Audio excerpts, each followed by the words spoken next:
So let me talk to an atheist right now. Talk to the hand, because the face don't want to hear it anymore. Hello, everyone. I'm Professor Plank. I respond to various theological and ideological questions and claims from a rationalistic and naturalistic approach in an effort to give and explain the opposite viewpoint and help to balance the conversation. You know, sometimes I've wondered why there seems to be an overabundance of quick-fire theistic shorts that permeate all of social media. I mean, you don't just see them here on YouTube, or even in places that specialize in the short video format like TikTok. But they're awash just about everywhere video files can be shared. Facebook, Instagram, Gestapo land formerly known as Twitter.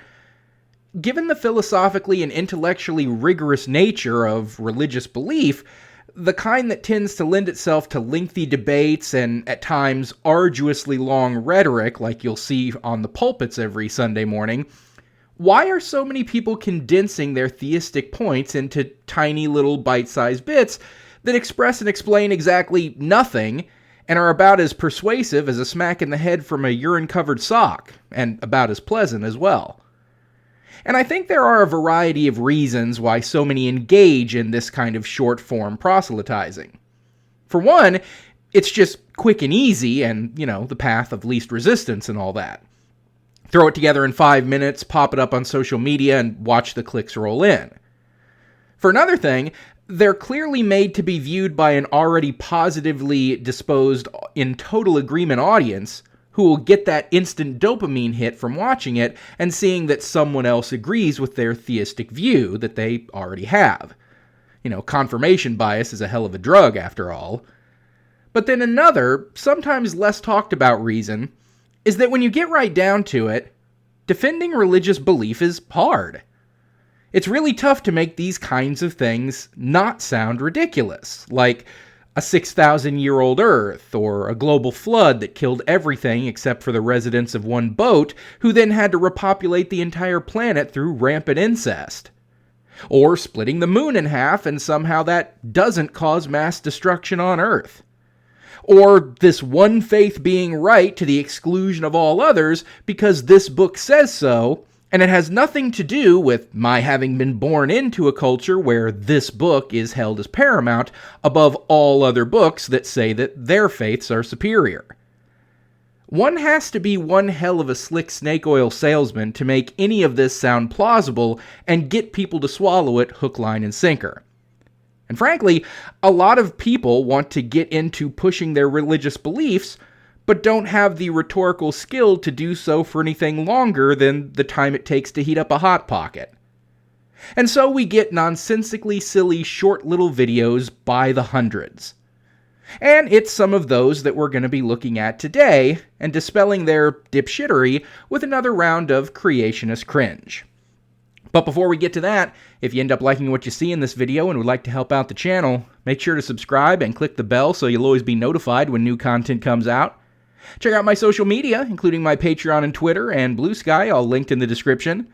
And of course, like this video, pop in a comment. All that goes a long way towards pleasing the YouTube algorithm, that wise wanderer of the world, weighing worldly wonders and worthwhile wisdom while willingly withdrawing from warped, wishful, witless, wanton worshippers. May it keep my channel motoring along. Now on to today's video. Atheists have often said that maybe the universe is eternal, that it's been here forever. However, one of the ways that we know that the universe cannot be eternal is the second law of thermodynamics, which tells us that the universe is slowly running out of usable energy. Meaning that if the universe had been here forever, then it would already have run out of usable energy and it would exist in a cold, dark, and lifeless state. Wrong, wrong, wrong, wrong. Wrong, wrong, wrong, wrong. You're wrong, you're wrong, you're wrong. Wrong on both counts, sir. Not only wrong about the idea of an eternal universe, but also wrong about the second law of thermodynamics. Let's start with the notion of an eternal universe. For starters, that is not a specifically atheistic idea. Atheism says nothing about the universe, where it came from, or how long it's existed for. Atheism is one answer to one question. Do you believe in a God? No. But insofar as the idea of an eternal universe goes, you're misunderstanding what is meant by eternal. In the context of this idea, it does not mean stretching infinitely into the past, as if the past goes on and on and on forever. The general view of physicists is that time started at a specific point about 13.8 billion years ago with the Big Bang, when the entire universe suddenly expanded out of an infinitely hot, infinitely dense singularity, a point where the laws of physics as we understand them simply break down. This can be considered the birth of the universe and the beginning of time as we know it. Before the Big Bang, there just was no space or time, and you cannot go further back in time than the Big Bang, in much the same way that you cannot go any further north than the North Pole. So, in this view of the universe, it has existed for all of time, or for as long as time itself has existed. Hence, one could consider this to mean eternal, for all time. But that's not the only way of looking at the universe as eternal. There's also the notion that time might be cyclical, and that some instantiation of space-time existed prior to the Big Bang. Now, this has not been confirmed, as we cannot presently examine evidence back any further than the time right after the Big Bang began. But the idea here is that some kind of universe could have existed prior to ours, and it crunched in on itself into the primordial singularity that the Big Bang then expanded out of. In this idea, all the matter and energy of the universe existed prior to the Big Bang, just in the form of a different universe, a different version of space-time. And it could have had many different iterations before that, meaning that time could potentially go back forever, and the universe, in some form or other, always existed for all of it, just different versions of the universe. It's more like a big ball of wibbly-wobbly, timey-wimey stuff. Now, on to how you're wrong about the second law of thermodynamics. You are correct when you say that entropy increases. Entropy being essentially the lack of usable energy. Yes, whenever energy is transferred, there is a certain loss of usable energy, even though in accordance with the first law of thermodynamics, the total energy remains the same since energy cannot be created or destroyed. But you left out one crucial part, and it's the part of the second law of thermodynamics that theists who attempt to use this argument always end up leaving out. And that is that it only applies to isolated systems. It's only in an isolated system that entropy increases. This is why it's nonsense when theists attempt to argue that evolution can't be real because it requires life becoming more complex over time, which requires more energy in order for that to occur, which they say can't happen because the second law of thermodynamics, therefore only God could have created life as it currently exists. But of course the Earth is not an isolated system, and is constantly being bombarded with massive amounts of usable energy. You may be familiar with a little thing called the sun. And similarly, there's a limit to how far we're able to observe our own universe, so we absolutely cannot see the furthest boundaries of the universe we live in. And hence, we do not know for certain whether or not our universe is a truly isolated system. In terms of physics, it is considered one in order for our understanding of physics to work properly, but we don't know that for absolute certain. So, any way you look at it, the second law of thermodynamics wouldn't interfere with the idea of an eternal universe. Either the universe as eternal, meaning that it has existed for as long as time itself has existed, even though that's only 13.8 billion years, and that isn't long enough for entropy to have caused the heat death of the universe. Or a cyclical universe where new universes arise from older ones, and the act of re-big banging resets entropy to zero. Or the possibility of the universe not being a truly isolated system, which would mean the second law of thermodynamics doesn't even apply. Any way you slice it,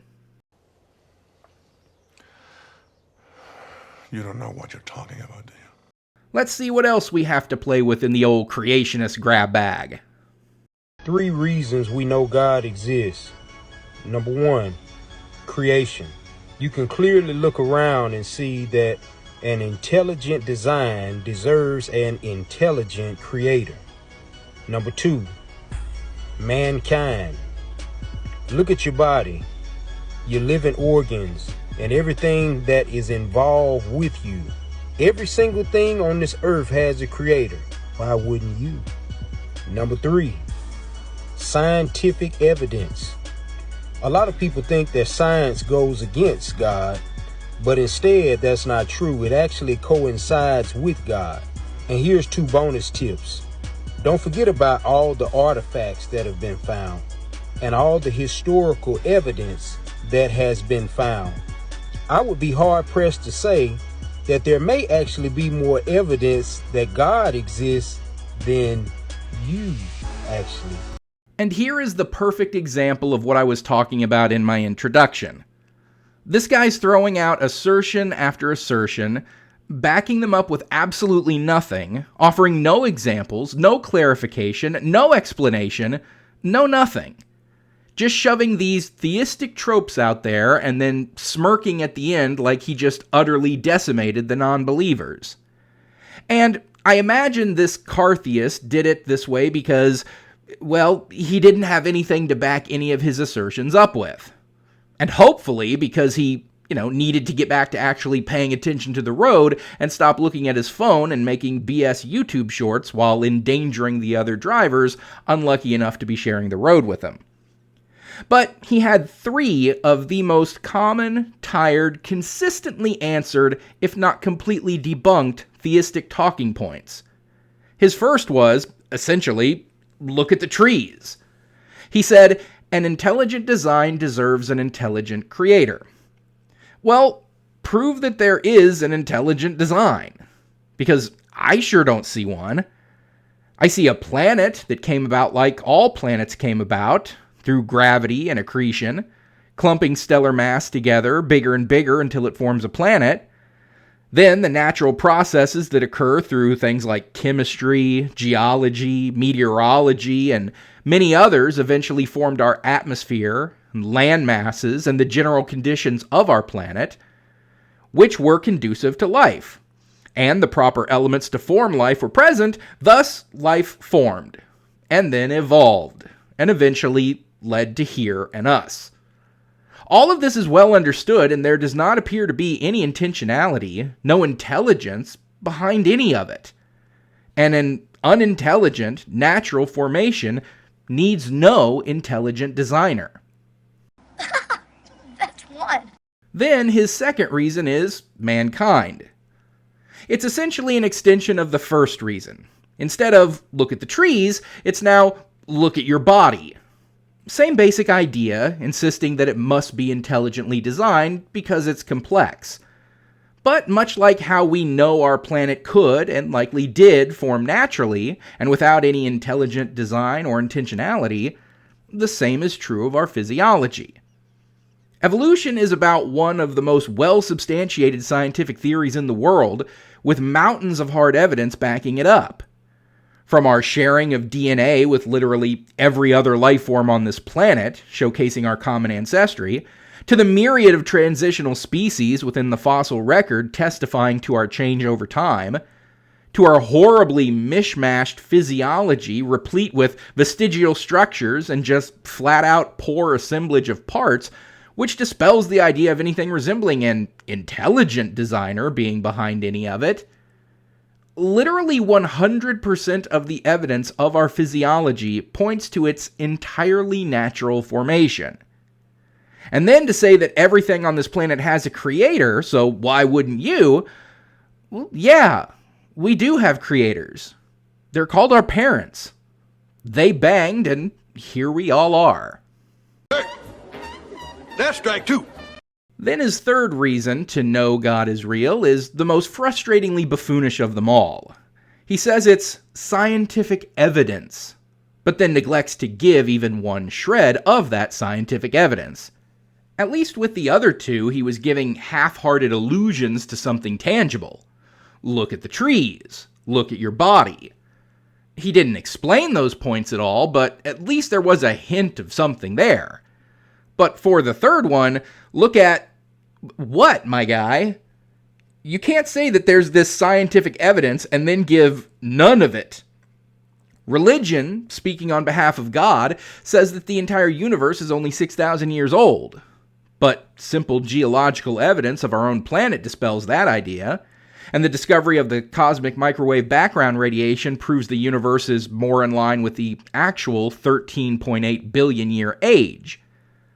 Religion, speaking on behalf of God, says that we were magically created in a Garden of Eden by way of Adam and Eve, made from dirt and rib. But evolutionary biology proves that we evolved over millions and billions of years, along with all the other life forms on this planet. Medical science dispels the notion of demonic possession being the cause of physical and mental illnesses. Basic neurology and psychology debunks notions of near-death experiences proving some kind of afterlife. The gaps that God can dwell in have been getting progressively smaller and smaller and smaller ever since the earliest Homo sapiens started looking at the world around them and figuring stuff out beyond this am happening 'cause magic. Once upon a time, God was the reason the sun rose and set every day, and it got cold at certain times of the year, and plants grew and harvests came in. And gods would speak to people, interact with them, impregnate them, perform magic on the daily. But since that time, God's gaps have gotten so small that the modern faithful have been forced to radically change their tune, and are now saying, God works in mysterious ways. Can't ever be seen or detected in any way, lest something invalidates your free will, or some such nonsense that explains why God doesn't seem to come around like he apparently used to.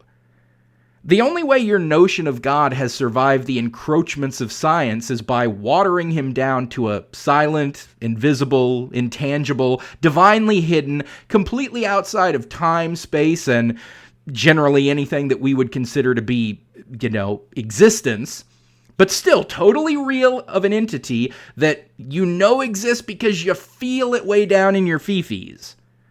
That's not coinciding with science. That's running from it like a pastor seeing a child walk into church with 2 police officers behind them. That's 3. And as far as his 2 bonus tips, all the artifacts and historical evidence that have been found, again, no examples of either was given. So, I'ma just call bullshit on those and follow Hitchens' razor. What can be asserted without evidence can be dismissed without evidence. And I dismiss you, sir. Good day to you. Now, what else do we have in our knapsack of nuttery? So let me talk to an atheist right now. Are you really an atheist because you don't believe there's any evidence of God? Or are you an atheist because someone offended you that stands for God? I just want to challenge you with this notion real quick. I mean, would you say, I don't like the Dallas Cowboys because I went to a game and someone was rude to me? That has nothing to do with the Cowboys. That has to do with someone who's in the stands. So I just want to challenge you, don't blow off God and all the evidence that he exists all around you. I mean, how are we perfectly fitted for this planet as if this accidentally happened? Are you kidding me? How did all of this accidentally come together unless there's a design, there's a creation that someone put together for you? Please don't blow off all the evidence of God just because of his worst followers. Jesus is real. So here we have the idea that you aren't an atheist because it's a reasoned or well thought out stance, but that it's an emotional one. We've heard over and over again that we're just mad at God, and we don't agree with the rules that God put forth, and that's why we don't want to believe in him and all that. But this guy's changing it a bit to, oh, you're only an atheist because of some bad encounters with people in the church. Well, for starters, 2 things can be true at the same time. One can have bad experiences and trauma perpetuated upon them by religious congregants and simultaneously reject belief in God as a reasoned position. He used the analogy of a football team and said, don't hate the football team just because of some a-hole fans that you had a bad interaction with. Well, what if the football team in question were objectively terrible at the game? What if the team was made up of terrible players who failed to score a single point in over a dozen games? What if the team hasn't won a game in several years? What if they were unanimously declared by every sports journalist and stats examiner in the world as the worst football team in the history of the sport? And then you also happen to have some bad encounters with a-hole fans while watching one of their games. Wouldn't it be quite valid to think that the team sucks because the team really does suck, and it wasn't because of the a-hole fans? Even though you may hate the fans too, because of the bad experiences you had. And then to bring it back to religion, isn't it possible to have traumatic experiences in the church and critically examine the idea of a God existing and coming to the reasoned conclusion that there's no sufficient reason to believe in such a being? This just seems to be a frankly sleazy attempt to hand-wave away anyone who's suffered at the hands of religious congregants who engage in fundamentalist practices, and then that person happens to be an atheist, dismissing them as just overly emotional and that their atheism is invalid. Especially when the kinds of trauma that we're talking about include physical and mental abuse, social ostracization, emotional manipulation, withholding medical treatment, permanent physical disfigurement in terms of things like female circumcision, or male circumcision for that matter, child brides, CSA, and on I could go. But if someone experiences things like this and eventually becomes an atheist, that does not invalidate their atheism. Hell, plenty of people experience religious perpetrated trauma and simply find another church within the same faith that doesn't inflict such harm upon them. But you don't cast aspersions at their beliefs. Or some might change faiths altogether and go from a Christian to perhaps, say, a Muslim or Hindu or something else, but still believe in God. Turns out that people can be motivated to take a hard look at their beliefs for many different reasons, including being the victim of trauma. But that doesn't automatically cause a rejection of that faith. And also, there's tons of people raised in a faith who eventually leave it with absolutely no negative experiences with the religious community at all. Current estimates are that 31% of people raised Christian become unaffiliated between the ages of 15 to 29, with an additional 7% becoming unaffiliated later in life. That's nearly 40% of all people raised Christian will eventually leave Christianity. And while I don't have the numbers on what percentage of Christians experience trauma at the hands of their religious community, I would hope it's not 40%. So many people don't have negative experiences with their churches or religious community members, and yet still leave the faith at some point. On a personal note, I never had a single bad, memorable experience in my church or with other Catholics during the 30 or so years of my life that I was one. And when I stopped believing in God, it certainly wasn't because I was mad at anyone in the church. In fact, I liked being a Catholic so much that I spent an additional 5 years trying to save my faith and not become an atheist. But no matter how hard I tried, I could not come up with a single good reason to continue to believe in God. And the more and more I looked into it, I found ever-increasing reasons to not believe in him. Again, none of it having anything at all to do with bad experiences with believers. And on a final note, if you're someone who has been traumatized and victimized in your church, and that causes you to become an atheist, because it causes you to ask, then that atheism is as valid as any other. Because that gets right to the heart of the problem of evil, which has long been a thorn in the side of the idea of the tri-omni Christian conception of God. And it's that theme that is the theme of our final video of the day. So, let's check it out.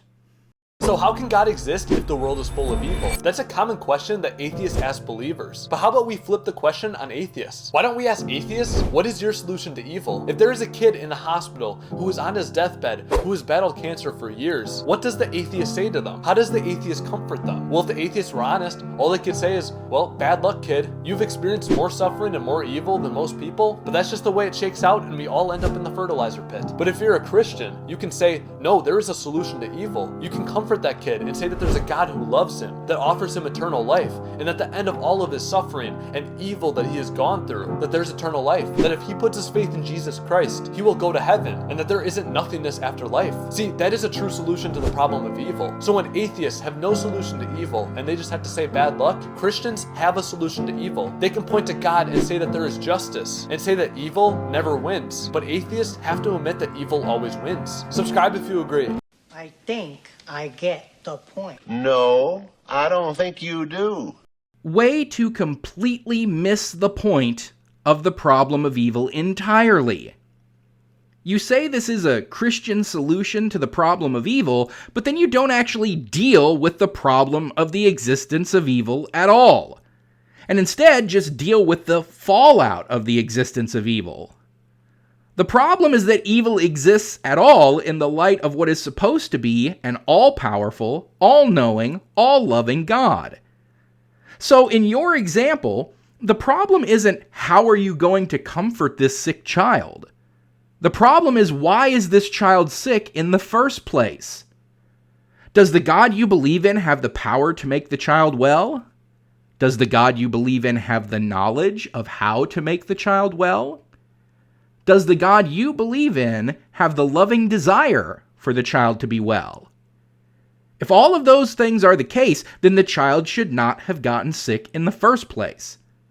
If God exists and has the power and knowledge to make the child healthy and doesn't, then he must not have the loving desire and is thus not all-loving. If God exists and has the loving desire and knowledge of how to make the child healthy and doesn't, then he must not have the ability and is thus not all-powerful. And if God exists and has the power and loving desire to make the child healthy and doesn't, then he must not have the knowledge of how to and is thus not all-knowing.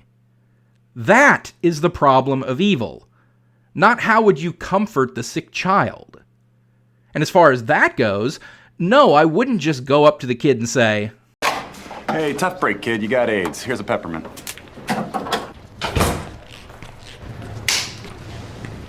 My comfort for the child wouldn't focus at all on why the kid got sick in the first place.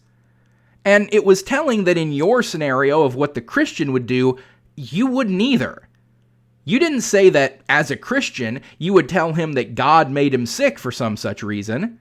You, as a Christian, focused on what is going to happen next. You focused on trying to give the child hope. Frankly, as far as I'm concerned, it was false hope of an afterlife that doesn't exist, but I would also focus on hope and looking forward. I would attempt to comfort the child by telling them that everyone at that hospital was committed to making them well again and helping them get better from their illness. Whether it meant chemotherapy or surgery or various medications or treatments, that everyone was going to try everything they could to get them feeling better again. And if there were no more treatments or possibility of remission, then I would tell them that we would make sure that they didn't suffer, hurt, or feel any pain, and that they would go to sleep and then they would be at peace. But I wouldn't lie to them and insist that they would fly away into some fantasy land.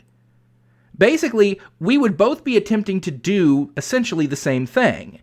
It's just I would be telling them actual things that we know to be true.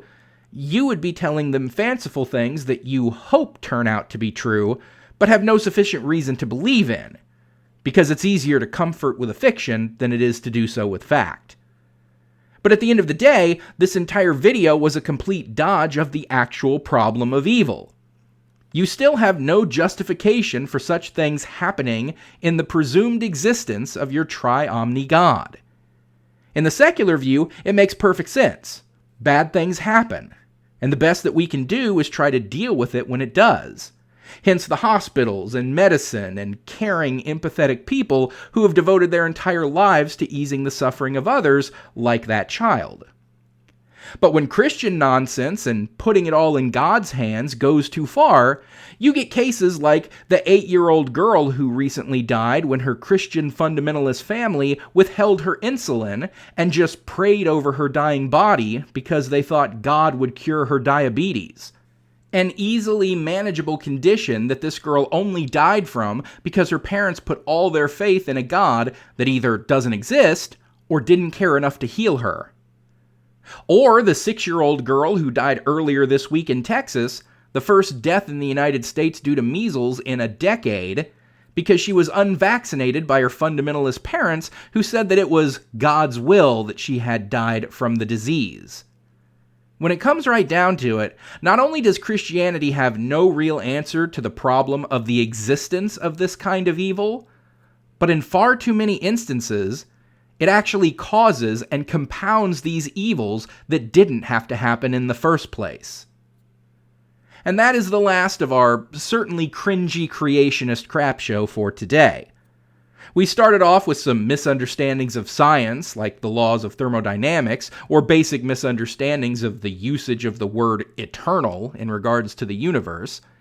Then we had some of the greatest hits of religious apologetics, like the argument from design and science actually confirms God, all spouted without a shred of evidence or even anything resembling a coherent explanation.